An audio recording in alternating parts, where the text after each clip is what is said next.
and the recommendations of the NCAJ subcommittee on the COVID-19 crisis, which was charged with the task of evaluating the mechanics of a possible upscale without compromising the health of all the players, and to decide the way forward. In the intervening period, we have paid keen attention to the briefings by the Cabinet Secretary for Health, who has publicly announced that the country has now entered a phase where infections are being driven through community spreading, unlike in the past, where it involved individuals who had returned from outside the country and their social contacts. According to the Cabinet Secretary, the spread of the virus is expected to get worse moving forward.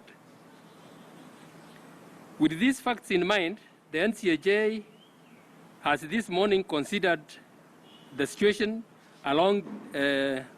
alongside these key factors.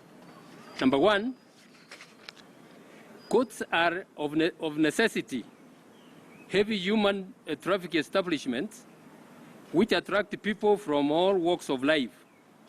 Court users, including judicial staff, witnesses, and suspects of crime, will invariably come from the very communities where the spread of COVID is said to be increasing. Number two, quite a number of judicial officers conduct their court sessions from their chambers, making it difficult to keep the required social distances. Number three, court activities involving extensive exchange of paperwork. I'll read that again. Court activities involve extensive exchange of paperwork from advocates, officers, to the registry staff, and finally to the judicial officers. Therefore, the risk of accelerating the spread of the virus through courtroom activities is inordinately high. Number four, both the bench and the bar, as well as some court users, comprise many senior members who fall within the category, the category that is considered most vulnerable to COVID-19. Scheduling open court hearings and requiring them to appear personally in court will be putting them in harm's way. On the other hand, in the case of advocates in that age bracket, should they choose to work from home and their matters are listed for hearing, this may result in a breach of their constitutional right to represent their clients in court. Taking all these factors into account, we have come to the conclusion that while it is prudent to upscale court activities, it will not be wise to have open court sessions at this time. We must, however, emphasize that this does not mean that the courts have closed down, as some are wont to claim. Court operations have never and will never be closed. What this means is that the proceedings can only be conducted remotely through increased use of technology, since allowing courtroom interactions would be inimical to the interests of Kenyans, as it would greatly endanger public safety. Consultations with the Ministry of Health will continue and will keep reviewing the situation. The following key services are currently being offered and shall continue to be offered across the country. Plea taking and urgent criminal cases. Suspects in serious criminal cases shall continue to be presented to court for plea taking. On the other hand, police shall continue to release minor offenders on bond or bail, failing which they must take them to court within 24 hours. Except in exceptional circumstances, all pleadings are being filed and served electronically. this shall remain the case for the time being. Presiding judges and heads of court stations are requested to meet with their stakeholders to determine which matters can be heard and determined remotely. In that regard, they shall also review their cases with a view to developing and issuing course lists for remote hearing to begin from next week. All other matters, including delivery of judgments, shall be handled through video conferencing or via email. We urge all players in the justice sector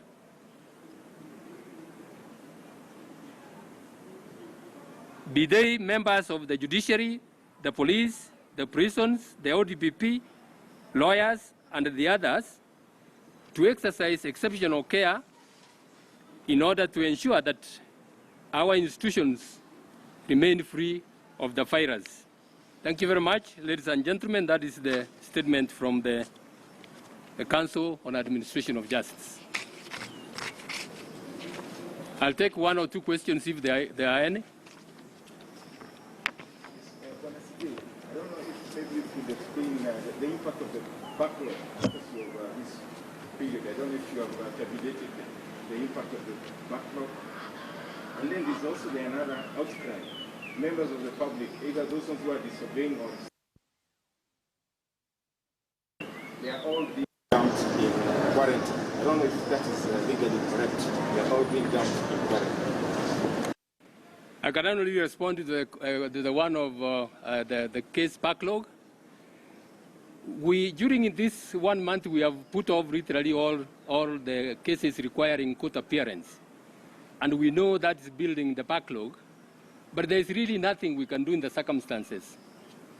What we are doing is we are concentrating on those cases which do not require court attendance of witnesses, such as applications and appeals, so that we get them out of the way. Come the time we are able to resume, then we concentrate on the ones that we have put aside. Thank you. Any other? On how this technology is going to be moved around, especially in those targeted locations, for instance.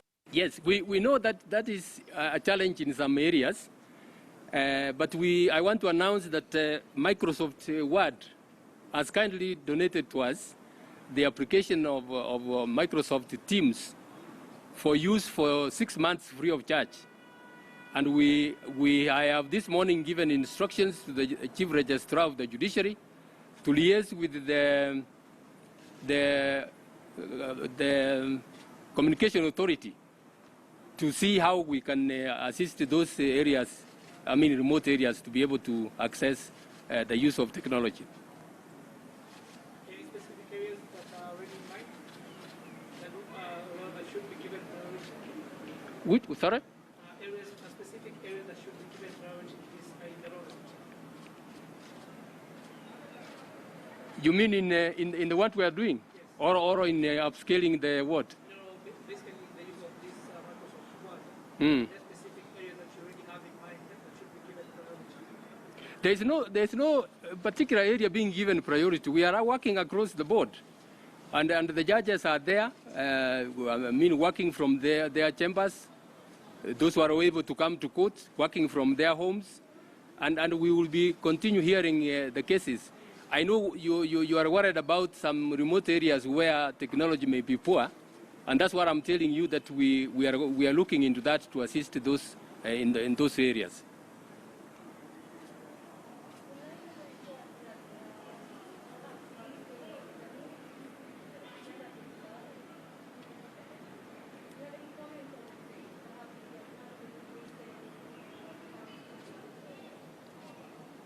No, we gave that in our previous report about the upsurge in, especially in development cases, unfortunately involving children being deviled by those people they are living with. And as I said earlier, those cases we are hearing them on priority basis, and dealing with them as soon as possible, bearing in mind that these children are going back to the same homes where they have been molested. Thank you very much, ladies and gentlemen. With that, and I want to also appeal to the Kenyans that let us keep safe. There is no point of us saying that you can go on with the activities as usual, and the next day you are not there, or your family is not there. Let us all keep safe. We know that this is affecting the court users a lot, but I'm sure everybody understands the situation in which we are. We are going to try our very best and be able to catch up with the backlog. As you must have seen from the media, the judges are not sitting idle. The judges and magistrates are not sitting idle. They are writing judgments and delivering them online, and quite a number have been delivered. I suppose by the end of this month and mid next month, there will be hardly any judgments pending, and we will start on a clean plate. Thank you very much, and may God bless you all. There is Chief